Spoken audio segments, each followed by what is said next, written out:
고린도전서 10장 23절부터 33절까지의 말씀 교독합니다. 23절 제가 먼저 읽습니다.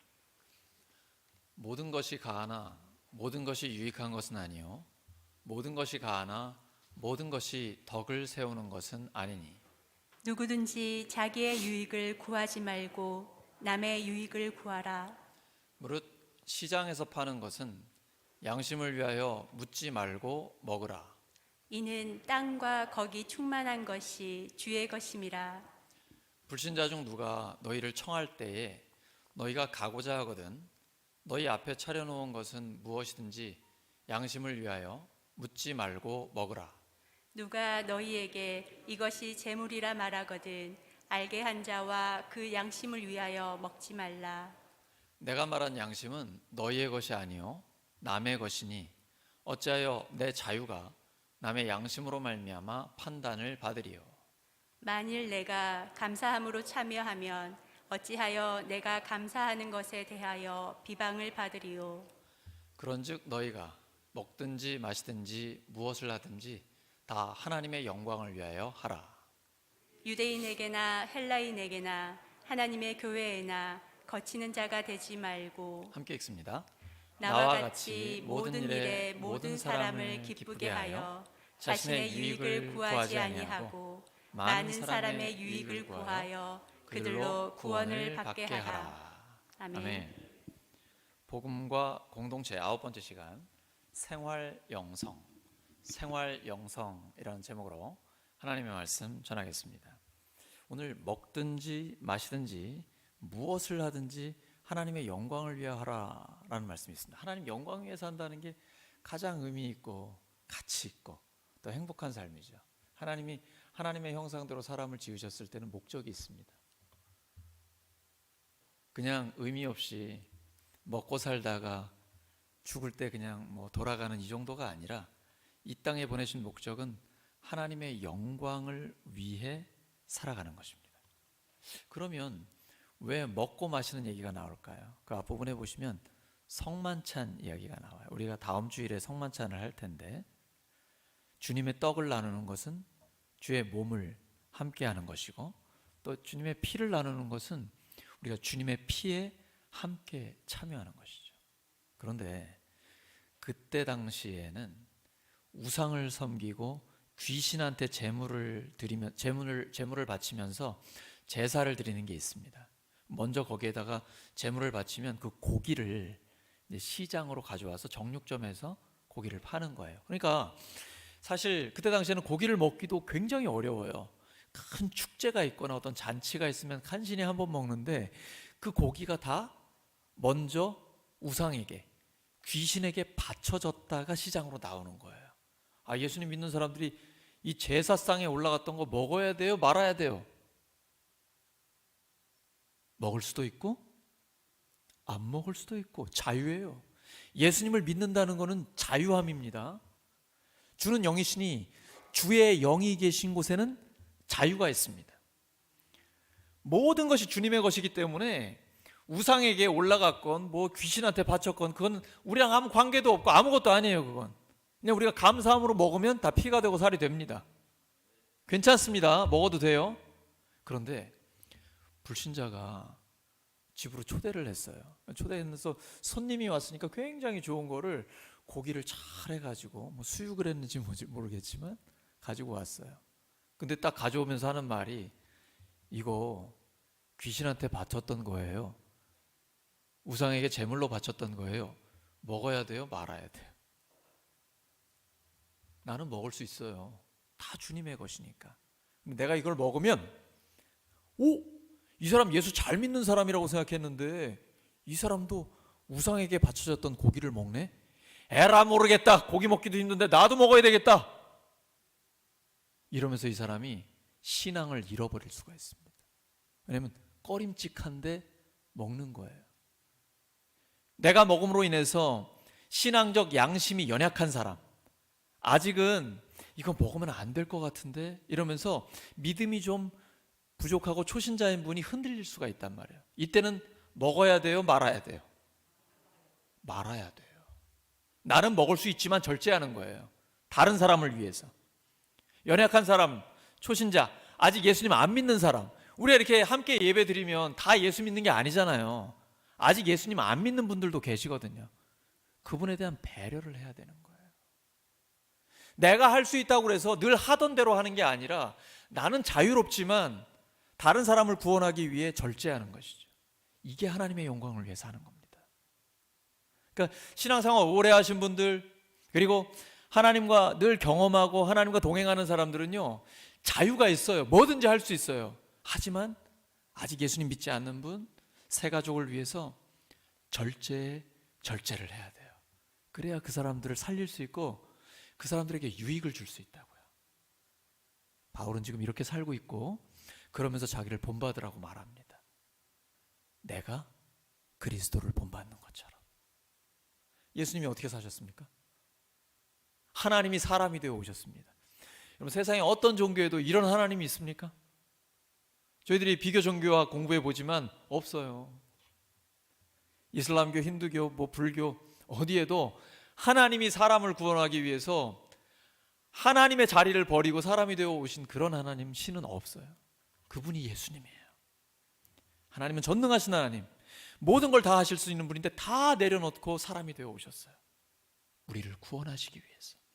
하나님이 세상을 이처럼 사랑하사 독생자를 주셨으니 누구든지 예수 믿으면 멸망하지 않고 영생을 얻으리로다.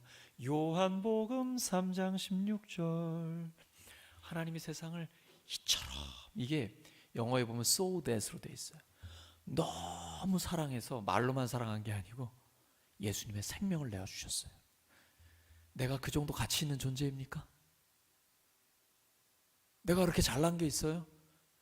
예수님이 나를 위해 죽어주실 정도로 내가 그렇게 소중한 존재입니까? 세상이 뭐라고 말합니까? 세상은 돈이 많아야, 잘생겨야, 가문이 훌륭해야, 뭔가 대단한 게 있어야 당신은 가치 있어, 이렇게 얘기하지 않습니까? 근데 하나님은 그게 아니에요. 아무 조건도 없어요. 그냥 내 존재 자체가 사랑스럽다. 너를 위해 나의 생명을 준다. 그 정도로 존귀한 존재가 사람입니다. 이게 얼마나 믿어지느냐에 따라 믿음이 있다, 믿음이 좋다, 이걸 결정하는 거예요. 하나님이 나를 너무나 사랑하셔서, 다른 조건이 있어서가 아니라 그냥 너무나 사랑하셔서 우리에게 예수님의 생명을 내어주셨습니다. 예수님은 섬김을 받으러 온 게 아니라 섬기러 오셨고 생명까지 내어주기 위해 이 땅에 오셔서 말로만 한 게 아니라 실제로 생명을 내어주셨습니다. 바울은 그 예수님 믿지 않았습니다. 구약 성경 전체를 달달달달 외울 정도로 하고 탁월한 성경학자였어요. 정말 천재 같은 그런 사람이에요. 그런데 그는 예수님 믿지 않았어요. 왜냐하면 그가 기다렸던 구원의 주님은 정치적인, 군사적인 메시아 왕이었습니다. 그래서 나라를, 식민지 지배를 받고 있는 나라를 독립시켜서 부국 강병을 이루어 로마도 이기고 다윗 시대처럼 주변을 점령해서 조공도 받고 그런 메시아를 기다렸어요. 근데 예수님은 와서 고난받고 십자가에 죽었거든요. 그는, 사도 바울은 이사야 53장을 몰랐던 겁니다. 이사야 53장에는 그가 찔림은 우리의 죄악 때문이고 그가 채찍에 맞음으로 우리가 나음을 입었도다. 우리를 위해 우리의 죄를 대신 지고 고난받고 십자가에 죽어야 하는, 그리고 부활로서 완전한 승리를 이룰 그 구원의 주님을 그는 몰랐던 겁니다. 그런데 그 예수 믿는 자들이 이단이라고 그들을 잡아 감옥에 가두며 멀리 외국에까지 가서 예수 믿는 사람들 핍박하려고 가던 그에게 부활하신 주님이 찾아오셨어요. 이건 오직 하나님의 은혜예요. 여러분, 어떻게 예수님을 믿게 됐습니까? 어떻게 교회에 나오시게 됐습니까? 나의 공로가 있나요? 내가 잘한 게 있습니까? 하나님 앞에 나오는 건 오직 하나님의 은혜입니다. 여러분, 잘 돌아보십시오. 여러분을 위해 기도하시는 분이 있습니다. 여러분을 구원하기 위해 하나님 앞에 생명 걸고 기도하는 분들이 있어요. 될 때까지, 그날이 올 때까지, 여러분이 이 교회 자리에 나올 때까지, 등록할 때까지 간구하는 그 한 사람이 있는 거예요. 왜요? 여러분을 구원하기 위해, 하나님 나라의 백성 삼기 위해서 나 혼자만 하나님의 자녀로 의미 있고 가치 있는 삶을 살 수 없어서 함께 하나님 나라를 누리기 위해서 간절히 기도한 그 사람이 있기 때문에 여러분이 이 자리에 나올 수가 있는 거예요. 오직 하나님의 은혜입니다. 하나님의 선물이에요. 이제 우리가 어떻게 살아야 합니까? 이제는 예수님을 믿고 구원받았다면 그 순간부터는 다른 사람의 구원을 위해, 다른 사람의 유익을 위해 살아가는 것입니다. 그것이 하나님의 영광을 위해 사는 삶입니다. 이영선 집사님이 화요일에 하나님의 부르심을 받았어요. 우리 모두가 너무 가슴이 아팠습니다. 너무 마음이 아팠어요. 너무 일찍 부르심을 받았어요. 그래서 뭐라고 위로할 말이 없어요. 그저 우리가 함께 했던 시간, 함께 찬양했고 함께 전도하고 환한 얼굴과 함께하며, 또 김장도 어떻게 이렇게 많이 하시는지 막 성도들한테 나눠주고, 또 멀리까지 차량 운행하면서 함께 전도하고 태워다주고, 막 그렇게 이영선 집사님이 함께 나눴던 사랑과 섬김과 또 찬양과 전도의 열정과 이런 걸 이제 함께 나눴어요. 근데 그때 제가 장례를 계속 집례하면서 우리 교회 성도들이 너무 사랑이 많다,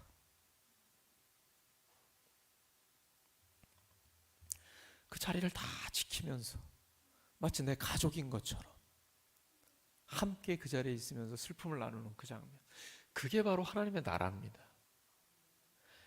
형제 자매가 연합하여 동거함이 어찌 그리 선하고 아름다운고, 이것이 바로 영생이다 라고 성경은 기록하고 있어요. 물론 죽은 다음에 우리는 더 완전한 하나님의 나라를 누릴 것입니다. 그리고 예수님이 다시 오시면 100% 완벽한 하나님의 나라를 누릴 것입니다. 이 땅에 사는 동안 그 하나님의 나라를 맛보면서 살아가는 거예요. 지금 우리가 하는 것처럼 슬플 때는 함께 슬퍼하고, 그러니까 위로가 되잖아요. 그리고 기쁠 때는 배 아파하는 게 아니라 함께 기뻐하고. 자, 퀴즈 드립니다. 슬플 때 함께 슬퍼하는 거하고 기쁠 때 함께 기뻐하는 거하고 어느 게 더 어려울까요?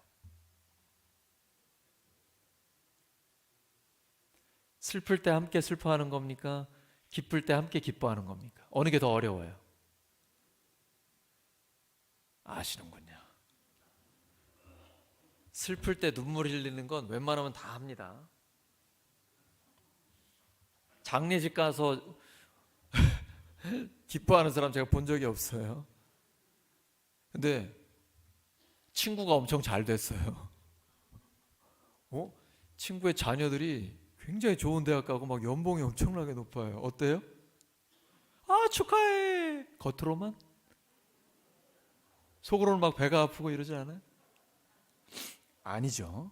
그게 정상이에요. 정상입니다.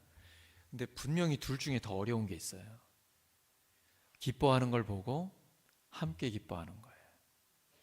저도 저희 동기들이 다 같이 신학교 공부를 했잖아요. 근데 어떤 친구가 먼저 더 이렇게 막 교회의 부흥과 놀라운 경험들을 하고 있는 걸 보면 진심으로 축하가 될까요? 이 웃음의 의미가 뭐예요? 이게 어렵습니다. 실제로는 어려워요. 그래서 이건 의지적으로 기뻐해야 돼요. 또 하나는 나 자신도 하나님의 은혜 가운데 진정한 기쁨이 내 안에 있어야 돼요. 어떻게 기뻐할 수 있어요? 내 이름이 생명책에 기록되어 있잖아요. 이게 절대 기쁨이에요. 상황과 환경을 초월하는 절대 기쁨이 우리 안에 있는 거예요. 그래서 성경은 항상 기뻐하라, 쉬지 말고 기도하라, 범사에 감사하라. 저는 우리 성도님들이 너무 감사해요. 진심으로 감사해요. 기쁨으로 함께 예배드리고 그리고 헌신하여 하나님의 영광을 위해 살아가는 그 모습이 너무 감사해요. 정말 저는 제 목회를 감사 목회라고 생각해요. 너무너무 감사해요.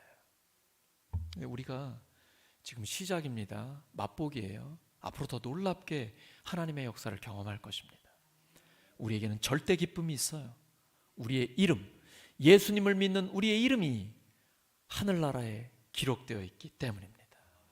그래서 먹든지 마시든지 무엇을 하든지 하나님의 영광을 위해 살라는 거예요. 나의 유익이 아니라 다른 사람의 유익을 위해, 다른 사람의 구원을 위해 자유가 있지만 절제하면서 살아가는 것이죠. 그것이 하나님의 영광을 위해 살아가는 것입니다. 로마서 12장 1절과 2절입니다. 시작. 너희 몸을 하나님이 기뻐하시는 거룩한 산 제물로 드리라. 이는 너희가 드릴 영적 예배니라. 하나님의 선하시고 기뻐하시고 온전하신 뜻이 무엇인지 분별하도록 하라. 지금 고린도전서를 기록한 사도 바울이 역시 로마서도 기록하고 있는데, 너희 몸을 하나님이 기뻐하시는 거룩한 산 제물로 드리라고 합니다. 여러분, 제물이 살아있어요, 죽어있어요? 살아있으면 제물이 아니죠. 내 죄를 걔한테, 그 짐승한테, 소나 양이나 비둘기한테 전가해가지고 내가 죽어야 되는데, 죄 지으면 다 죽어야 되거든요. 근데 얘한테 전가를 해서 얘가 대신 죽는 거잖아요. 그리고 하나님은 나를 용서해 주시는 거죠. 이게 제물인데 어떻게 살아있는 제물이 있을 수 있어요? 제물은 다 죽어야 되는데. 그게 나라는 거예요. 자, 예수님을 믿는 나는 살아있습니까? 죽어있습니까? 갈라디아서 2장 20절의 고백. 내가 그리스도와 함께 십자가에 못 박혔나니. 예수님이 나를 위해 십자가에 돌아가실 때 나도 같이 죽었다는 얘기예요. 내 자아, 예수님 믿기 전에 옛사람은 예수님이 십자가에 못 박힐 때 함께 죽었다는 거예요. 그러니까 죄에 대해서는 죽은 거예요. 예수님 죄값을 다 치러주신 거예요. 그러니까 내가 죄 용서에 확신을 갖는 거예요. 이제 내가 사는 것은 나를 사랑하사 나를 위하여 자기 자신을 버리신, 다른 아무 조건 없이 그냥 사랑하기 때문에 예수님의 몸을 버리신 그 예수님을 믿는 믿음 안에서 사는 거예요. 그러니까 나는 죽고 예수님으로 사는 거예요. 이게 살아있는 재물이에요. 살아있지만 재물이에요. 죽은 거예요. 나는 죽고 예수님이 살아나는 거예요. 이게 영적인 예배예요. 영적인 예배라는 건 뭔가 환상을 보고 신비한 거고 눈에 안 보이는 이런 걸 얘기하는 게 아니라 합당한 예배라는 거예요. 내 몸이, 내 삶이 교회와 가정과 일터에서 나는 죽고 예수님이 사는 거예요. 예수님이 사신 것처럼 다른 사람을 위해 나의 삶을 내어주고, 누가 보든 안 보든 내 삶을 희생하면서 다른 사람의 구원을 위해 쓰임 받는 것이죠. 이 세대는 어떻습니까? 그렇지 않습니다. 자기 유익, 그리고 끊임없이 우리에게 속삭입니다. 돈, 황금 만능주의. 이 돈이 너에게 궁극적인 행복을 줄 거야. 돈, 무슨 수단과 방법을 가리지 않고 돈을 모아야 돼. 이게 너에게 최종적인 궁극의 행복을 줄 거야 라고 속삭입니다. 진짜입니까? 돈만 있으면 우리에게 궁극적인 행복이 있습니까? 그러면 저도 목회하지 않겠습니다. 만약에 그렇다면 저는 당장 목회를 하지 않을 겁니다. 그리고 여러분도 여기 있을 필요 없습니다. 그러나 우리는 다 압니다. 그렇지 않다는 걸. 우리에게 영원한 생명과 하나님 나라, 궁극적인 행복은 하나님만이 주실 수 있습니다. 하나님이 창조와 역사의 주님이십니다. 하나님은 하나님의 형상대로 우리를 만드셨습니다. 만드신 분이 우리에게 궁극적인 행복을 어떻게 줄 수 있는지 알고 계십니다. 그래서 하나님이 직접 이 땅에 오신 것, 그것이 바로 예수님의 사랑입니다. 우리는 그분을 통해 우리의 삶이 하나님께 드려지고, 그리고 하나님의 영광을 위해 가장 의미 있게 쓰임받게 되는 것입니다. 예수님은 이 땅에 오신 목적을 선언하고 계십니다. 마가복음 10장 45절입니다. 시작. 인자가 온 것은 섬김을 받으려 함이 아니라 도리어 섬기려 하고 자기 목숨을 많은 사람의 대속물로 주려 함이니라. 여기 인자 하면 한문이니까 사람의 아들입니다. 근데 정확하게 하면 관사가 있어요. 더가 붙어 있습니다. 그 사람의 아들입니다. 다니엘 7장 14절에 보면 여기서는 어지요, 부정관사입니다. 한 사람의 아들과 같은 이가 와서 우리를 구원할 것이다라는 메시아에 대한 예언이 있어요. 근데 예수님은 바로 내가 그 사람의 아들이다 말씀하시는 겁니다. 인자가 온 것은, 예수님이 오신 것은 섬김을 받으려 함이 아니라 도리어 섬기려 하고 자기 목숨을 많은 사람의 대속물로 대신 죄를 위해 내어주기 위해 왔다라고 말씀하십니다. 예수님의 사명 선언입니다. 여러분은 왜 사십니까? 이 땅에 오신 목적이 무엇입니까? 목적이 없는 사람은 아무도 없습니다. 하나님은 우리에게 다 목적이 있기 때문에 이 땅에 보내신 것입니다. 하나님의 사랑을 받은 내가 그 사랑의 기준을 가지고 이웃을 사랑하는 것입니다. 우리가 살아가는 목적은 예수님의 새 계명에 있습니다. 새 계명을 너에게 주노니 서로 사랑하라. 기준이 달라졌죠? 전에는 Love your neighbor as yourself. 너 자신을 사랑하는 것처럼 이웃을 사랑하라. 이것도 대단한 거예요. 나를 사랑하는 것보다 더 큰 건 없잖아요. 그러니까 나를 사랑하는 것처럼 다른 사람을 사랑하라는 거예요. 근데 이 기준이 바뀌었습니다. 예수님이 나를 사랑하신 것처럼 서로 사랑하라는 거예요. 예수님 우리를 어떻게 사랑하셨습니까? 우리가 죄인 되었을 때, 연약할 때, 심지어 하나님의 원수 되었을 때, 하나님과 아무 관계없이 살고 있을 때 예수님이 먼저 우리를 위해 생명을 내어주셨습니다. 하나님의 그 고귀한 생명을 우리를 위해 내어주셨어요. 우리도 그렇게 사랑하라는 거예요. 왼수도, 나한테 죄를 짓는 사람도, 그리고 연약한 자도, 세상적 기준에서 볼 때는 아무 가치 없어 보이고 연약한 자도 먼저 사랑하라는 거예요. 신앙생활은요, 소극적이지 않습니다. 나 혼자 예수 믿고 천국 가는 천당 티켓, 구원받는 티켓 따는 게 아니에요. 예수님 믿는 것은 적극적입니다. 예수님께서 그렇게 하신 것처럼 마음을 다하고 뜻을 다하고 힘을 다하고 목숨을 다해 하나님을 사랑하는 것입니다. 그리고 너의 이웃을 너 자신처럼, 그리고 예수님이 나를 사랑하신 것처럼 연약한 자, 죄를 짓는 자, 나에게 가해를 가하는 자, 가해자, 그리고 왼수된 자를 먼저 사랑하는 거예요. 예수님이 나를 사랑하신 것처럼. 기준이 완전히 바뀐 거예요. 이렇게 서로 사랑하는 거예요. 먼저 우리 울산 성결교회가 먼저 그런 사랑을 가지고 서로 사랑하는 거예요. 너희가 서로 사랑하면 이로써 모든 사람이 너희가 예수님의 제자라는 걸 알게 되는 것입니다. 그러면 하나님께서 영혼들을 우리 교회에 맡겨주십니다. 지금처럼 계속해서 점점 더 많이 맡겨주시는 것입니다. 우리에게도 삶의 목적이 있습니다. 먹든지 마시든지 무엇을 하든지 하나님의 영광을 위해 살아가는 것입니다. 예수님이 본을 보여주신 것처럼 우리의 삶을 들여서 다른 사람을 살리는 것입니다. 그것이 먼저는 가정과 목장과 교회 안에서 예수님이 나를 사랑하신 것처럼 서로 사랑하는 것으로 이루어지는 것이죠. 근데 상황은 녹록지 않습니다. 제가 지금 설교는 이렇게 힘차게 하고 있지만 이렇게 산다는 게 얼마나 어려운지 저도 뼈저리게 느끼고 있습니다. 어떻게 이렇게 살 수 있을까요? 빌립보서 4장 4절과 5절입니다. 시작. 주 안에서 항상 기뻐하라. 내가 다시 말하노니 기뻐하라. 너희 관용을 모든 사람에게 알게 하라. 주께서 가까우시니라. 고린도전서를 기록한 사도 바울이 빌립보서도 기록했습니다. 그런데 바울이 복음을 전하다가 감옥에 갇혔어요. 여러분, 복음 전하고 하나님 영광을 위해 살면 잘 돼야 되는 거 아닙니까? 도대체 왜 감옥에 갇혀야 되는 거예요? 이런 원망과 불평과, 하나님 도대체 살아 계십니까? 하나님 계시다고 저는 하나님을 찬양하고 감옥에 갇혀서도 하나님을 찬양하고 하나님께 기도하는데 도대체 저는 왜 감옥에 갇혀 이 고통을 당해야 하는 겁니까? 이게 정상인데 내 인생 이게 뭡니까? 이래야 되는데 이런 말이 한마디도 안 나와요. 오히려 빌립보서에는 기뻐하라는 말이 제일 많이 나와요. 그것도 주 안에서 항상 기뻐하라. 지금 복음 전하다 감옥에 갇힌 사람이 무슨 기뻐할 일이 있겠어요? 근데 주 안에서 항상 기뻐하라. 내가 다시 말하노니 기뻐하라. 너희 관용을 모든 사람에게 알게 하라. 너그러움을, 우리가 고통스러울 때, 내가 힘들 때, 몸도 마음도 힘들고 경제적으로 쪼들리고 굉장히 괴로울 때 너그러운 마음이 생겨요? 마음에 여유가 있습니까?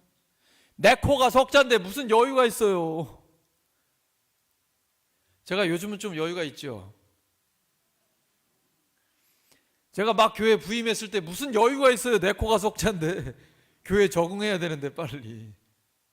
여러분, 내 삶이 힘들어지면요, 내가 고통스럽고 슬프고 아프면요, 마음에 여유가 없어요. 그러면 내 가까이 있는 사람들에게 상처를 주기가 쉽습니다. 그런데 어떻게 감옥에 갇힌 사람이 너그러움을 모든 사람에게 알게 하라고 얘기할 수 있어요? 열쇠가 뭘까요? 마지막 부분에 나와요. 주께서 가까우시니라. 주님이 가깝다는 거예요. 얼마나 가까워요? 오늘 예수님이 다시 오실 수도 있습니다. 그런가 하면 오늘 내가 하나님의 부르심을 받을 수도 있습니다. 시간적으로 가까워요? 공간적으로 가깝습니다. 오늘 우리가 주 예수 내 마음에 들어와 계신 후라는 찬양을 했어요. 주님이 내 마음에 들어오셨어요. 하나님 찾아오셨어요. 주도권은 하나님께 있습니다. 신앙생활은 내가 하는 게 아니에요. 하나님의 은혜가 있기 때문에 하나님 나를 찾아오신 거고, 성령의 역사가 있기 때문에 내가 예수님이 믿어진 거예요.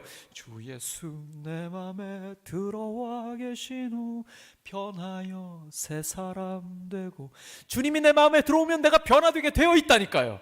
그 주님 때문에 우리의 삶이 더 복되고 하나님의 영광을 위해 살아갈 수가 있는 거예요. 주님이 가까이 계십니다. 볼지어다 내가 세상 끝날까지 너희와 항상 함께 있으리라. 성령님이 오시면 우리와 영원히 함께 하십니다. 시간적으로 공간적으로 함께 하십니다. 그렇기 때문에 주 안에서 항상 기뻐할 수 있습니다. 그렇기 때문에 너그러울 수 있는 것입니다. 여러분에게 여쭤보겠습니다. 우리 중에 내일 나는 살아있을 거야, 장담할 수 있는 분 계십니까?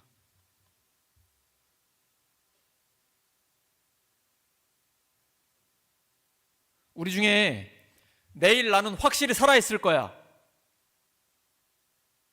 이렇게 말씀하실 수 있는 분 계세요? 그 어느 인간도 그럴 수 없습니다. 내일은 우리의 것이 아닙니다. 올 때는 순서가 있어도 갈 때는 없어요. 하나님이 부르시면 가는 거예요. 오늘을 마지막 날인 것처럼 사는 거예요. 그럼 이게 지혜 아닙니까? 그리고 이게 진리 아니에요? 내일은 우리의 것이 아니에요. 오늘만 우리의 거예요. 그러니까 오늘이 마지막 날인 것처럼 살아가는 겁니다. 제가 안타깝게도 이 본 경기를 보지 못하고 하이라이트나 이 인터뷰만 제가 뉴스를 통해서 보게 되는데, 월드컵 경기 말이에요. 월드컵 선수들 보니까요, 진짜 목숨 걸고 최선을 다하고 있습니다. 월드컵이라는 세계 최고의 축제에서 손흥민 선수가 하는 말이에요. 자기 그 양말이 찢어졌잖아요. 축구하다 보면 맞기도 하고 때리기도 합니다. 진짜 목숨 걸고 월드컵에 삶을 다 드리는 거잖아요. 국가대표로서. 우리는요? 우리는 천국의 국가대표입니다. 아멘이 작아요. 우리의 시민권 어디에 있어요? 하늘에 있어요. 날 보지 마세요. 나를. 그러니까 내 삶을 보면 나 이렇게 살아가지고 내 천국 가겠어?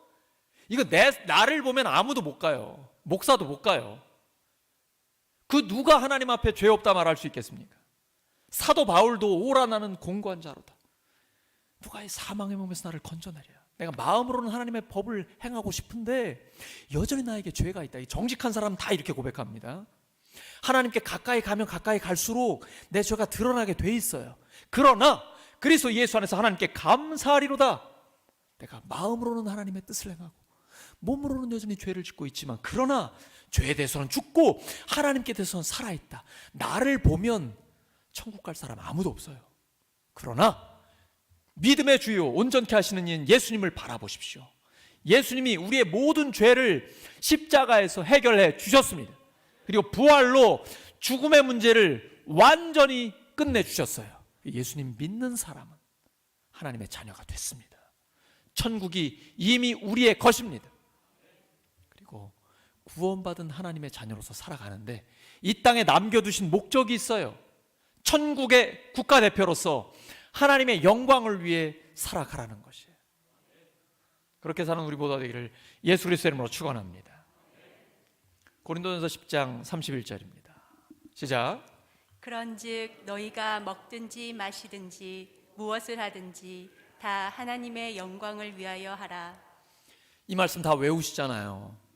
근데 일상생활에서 하나님의 영광을 위해 산다는 게 얼마나 어려워요. 그러려면 개인적으로 준비가 돼야 됩니다. 영적인 훈련에 참여를 해야 돼요. 늘 예배의 자리, 기도의 자리, 그리고 삶 공부를 하는 자리에 들어가셔야 돼요. 예배를 드릴 때 하나님을 경험하고 예배를 받으시는 하나님의 영광을 우리가 봅니다. 그리고 하나님의 음성을 듣습니다. 오늘도 오늘 집을 나서기 전 기도했나요? 캄캄할 때, 앞이 캄캄할 때 기도했나요? 우리 믿음의 선배, 예수님 믿고 신앙생활 오래 한 사람들은요, 그냥 가슴에 와 닿아요. 진짜 앞이 안 보일 때, 캄캄할 때 주여 아버지 이런 말밖에 안 나와요. 무슨 유창한 기도하지 않습니다. 그래도 하나님이 다 알고 계세요. 그리고 기도에 응답하세요. 하나님은 역전시키는 하나님이십니다. 기도를 멈추지 마라. 내가 다 보고 있다, 듣고 있다. 근데 성경에 법칙이 있어요. 왜 우리 살아가다 보면 수학 공식도 있고 법이라는 게 있잖아요. 신앙생활도 마찬가지입니다. 법칙이 있어요. 기도하면 하나님이 응답하십니다. 근데 기도하지 않으면 응답을 경험할 생각하지 마세요.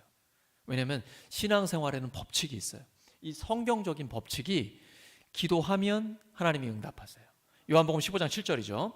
너희가 내 안에 거하고 내 말이 너희 안에 거하면 무엇인지 원하는 대로 구하라. 그리하면 이루리라. 예수님 말씀이에요. 말씀하셨으니까 그대로 이루십니다. 하나님의 뜻대로 기도하면 하나님이 응답해 주십니다. 그러니까 앞이 캄캄할 때, 힘들 때, 막막할 때 성경을 잘 몰라도 괜찮아요. 그냥 하나님 아버지, 제가 이게 무지하게 힘들어요. 도대체 해결의 실마리가 안 보여요. 도대체 이 인간은 왜 이러는 거예요? 뭐 이런 어려운 것들을 그대로 하나님께 아뢰세요. 하나님 다 알고 계세요. 그리고 엉성하게 기도해도 하나님은 다 알아들으시고 그 사정에 맞게 가장 좋은 것으로 주십니다. 베스트를 주십니다. 최고의 것을 주세요. 로마서 8장 28절이에요. 우리가 알거니와 하나님을 사랑하는 자 곧 그 뜻대로 부르심을 입은 자들에게 모든 것이 합력하여 선을 이루느니라. 누가 그렇게 하실까요? 하나님이 그렇게 하시는 거예요. 그러니까 기도하면 하나님이 응답해 주십니다. 삶 공부의 자리에 들어오면 이제 소그룹으로 함께 성경을 공부하고 삶을 나누게 돼요. 이때는 그 안에서 더 깊이 성경 속으로 들어갑니다. 설교에서는 거의 제가 일방적으로 말씀을 전하잖아요. 근데 삶 공부를 할 때는 쌍방 간의 대화가 가능합니다. 그래서 성경을 정말 내가 깨닫고 있나? 그리고 믿고 있나? 그리고 그대로 순종하고 있는지, 내 삶에 그 성경이 이루어지고 있는지 확인하게 됩니다. 그래서 여러분이 생명의 삶, 교회의 삶, 그리고 이후에 계속될 삶 공부에 꼭 들어오셔야 돼요. 거기서 새롭게 하나님을 깊이 경험할 수 있는 것입니다. 누가복음 9장 23절입니다. 시작. 아무든지 나를 따라오려거든 자기를 부인하고 날마다 자기 십자가를 지고 나를 따를 것이니라. 예수님께서 예수님의 제자들은 반드시 예수님을 따라야 한다라고 말씀하세요. 자기가 없어져야 돼. 이게 자기가 죽는 거예요. 그리고 예수님이 살아나시는 거예요. 그때에 하나님이 영광을 받으십니다. 자기 십자가는 사명입니다. 그걸 십자가를 지고 한 걸음 한 걸음 주님을 따르다 보면 주님이요 우리 그냥 홀로 두지 않으십니다. 꼭 필요할 때 하나님의 은혜와 평강을 충만히 주시고 깨닫게 하시고 그리고 삶 속에서 경험하게 하세요. 사람을 통해 역사해 주시고 여러 가지 상황과 환경을 역전시켜 주십니다. 성경을 보시면 반전에 반전을 하는 드라마가 계속 나옵니다. 저는 하나님이 드라마 작가라고 믿습니다. 성경에 보시면요, 요셉이 노예로 팔려갔다 감옥에 갇혔다가 국무총리가 됩니다. 다니엘 사자굴에 끌려 들어가면 사자의 입을 막아버리십니다. 사도 바울도요, 교회를 핍박하던 자가 교회 개척자가 됩니다. 반전에 반전을 거듭합니다. 그 성경이 우리의 삶에 실제로 이루어지게 되는 것입니다. 그리고 나의 삶도 반전하게 될 것입니다. 예수님 믿기 전과 예수님 믿은 후는 완전히 달라지는 것입니다. 그리고 예수님을 점점 더 깊이 알아가고 말씀대로 순종할수록 하나님께서 우리의 삶에 역전시키는 역사를 일으켜 주실 것입니다. 말씀 정리합니다. 우리를 향하신 하나님의 뜻은 분명합니다. 먹든지 마시든지 무엇을 하든지 하나님의 영광을 위해 사는 것입니다. 하나님의 영광을 위해 산다는 것은 다른 사람의 구원을 위해, 다른 사람의 유익을 위해 내가 자유롭지만 절제하며 사는 것입니다. 예수님처럼 말입니다. 우리가 먹든지 마시든지 무엇을 하든지 하나님의 영광을 위해 살아서 하나님이 기뻐하시는 삶, 가장 의미 있는 삶을 살기를 예수 그리스도의 이름으로 축원합니다. 함께 기도합니다. 아버지 하나님 감사합니다. 오늘 주신 말씀대로 저희들 하나님의 영광을 위해 항상 살기를 소망합니다. 주여 도와주세요. 순간순간 가르치시고 인도하여 주시옵소서. 예수 그리스도의 이름으로 기도드립니다.